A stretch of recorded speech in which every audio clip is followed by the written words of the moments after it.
Bienvenidos a nuestra edición de Notidiario para el día de hoy. A pesar de la prohibición de reuniones y aglomeración establecidas por el gobierno, el día de ayer diferentes dueños de embarcaciones decidieron reunirse y celebrar su minifueta. Bebiendo y bailando, como es de suponerse, todos sin tapaboca, pareciera que pensaran que en el mar no se transmite el virus del COVID-19. Todo esto sucedió con presencia de guardacostas, tanto en el agua como en tierra, pero debido a la gran cantidad de personas, indicaron que no pudieron hacer nada. En los artículos 3 y 5 del Tratado de Protección para los Derechos Humanos se habla de la cautela que se debe tener en cuanto a la expulsión, detención y solicitud de protección internacional en caso de que una persona haga su solicitud. Esto no quiere decir que una detención sea ilegal, pero sí se debe tomar en cuenta estas consideraciones. Es lo que le ocurrió a un ciudadano venezolano de 22 años de edad que apeló su caso aquí en Curazao. El día 15 de octubre del año 2020, quiso entrar ilegalmente a la isla por medio de un bote, el cual fue interceptado y capturado por las autoridades. Todos los ocupantes fueron declarados personas no gratas y se les decretó su expulsión y prohibición de entrar a la isla por 3 años.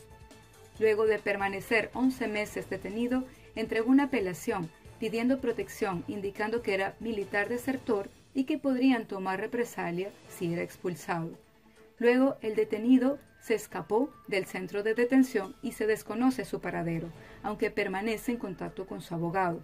Finalmente, la Corte indicó que no es necesario mantener a esta persona detenida y en caso de que sea encontrado nuevamente, hay que tomar en cuenta este veredicto, ya que existen casos excepcionales como es considerado hoy día este.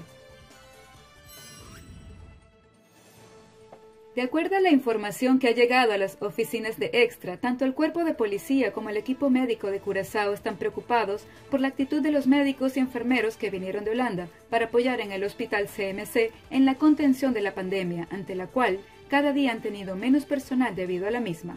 Fuentes confiables indican que sin importar que les llamaran la atención el día sábado, el domingo les encontraron nuevamente de fiesta, sin tomar en cuenta la razón real por la que están aquí, ni los riesgos que implican sus actos, ya que parte de la denuncia consiste en la falta de uso de las medidas y reglas establecidas para el cuidado, salud y seguridad de toda la población por su parte.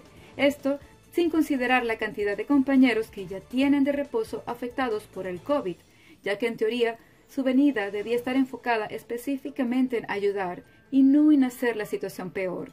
El llamado que Extra entiende están haciendo es a pedirles conciencia ante la situación de crisis que se está atravesando, la cual está muy lejos de ser celebrada ni considerada tiempo de vacaciones o fiestas. Y ahora, nuestras noticias internacionales.